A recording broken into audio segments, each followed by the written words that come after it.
जीवनमा कहिले पनि नसोच्नुस् कि म को हुन चाहन्छु भनेर। हरेक व्यक्तिले म को हो मा बढ्ता ध्यान दिन्छ। म कलाकारले म को हो थाहा छ, म कलाकार हो, म सुपरस्टार हो। डक्टरले के भन्छ, म को हो थाहा छ, म डक्टर हो।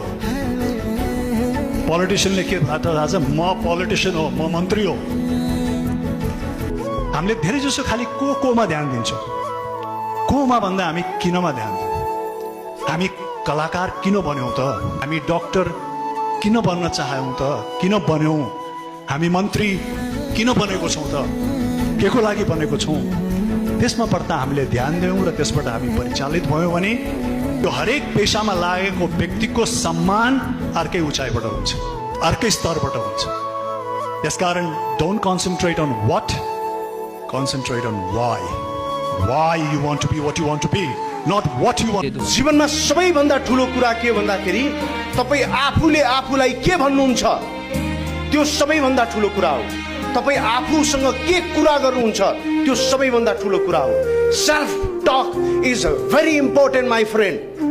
तपाईँ आफूसँग के कुरा गर्नुहुन्छ, समाजले, देशले, अरू मानिसले, छिमेकीले तपाईँको बारेमा के कुरा गर्छ त्यो गौण मायने हो। तपाईले आफूसँग कस्तो कुरा गर्नुहुन्छ त्यो बडा इम्पोर्टेन्ट कुरा छ। त्यही भएर मैले घरमा एउटा ऐना राखेको छु। त्यही भएर म अहिले त्यो एउटा मेरो घरमा ऐना राखेको छु। कहिलेकाहीँ बिहान उठेर त्यो ऐनामा हेर्छु अनि म आफू बडा सुन्दर देखिन्छु। त्यो सुन्दर देखिएको बेलामा म आफैलाई भन्छु, त यति राम्रो मान्छे, यति राम्रो देखिएको मान्छे, तैँले नराम्रो काम गर्नु हुँदैन बाबु। कुनै दिन त्यही ऐनामा म कस्तो घिनलाग्दो अनि मैले भन्छु, ओहो मेरो यो नराम्रो रूप लुकाउनलाई भए पनि मैले राम्रो काम गर्नुपर्छ, त्यही भएर म फेरि राम्रो काम गर्छु।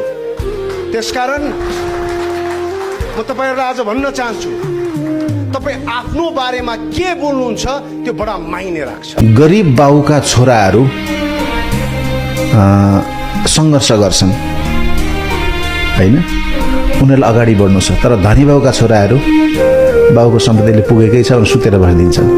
त्यो हिसाबले एउटा सङ्घर्ष गरेर होइन, एकदम विकट भूगोलबाट उठेर अगाडि बढेका मान्छेहरू आफ्ना फिल्डमा सफल हुन्छन् जस्तो लाग्छ मलाई। त्यो म कति सफल छु त्यो आफ्नो ठाउँमा होला, तर त्यो सङ्घर्षले नै तपाईँ हामीलाई त्यहाँ पुर्याउने हो जस्तो लाग्छ मलाई। This is the time to rise, time to rise, time to rise.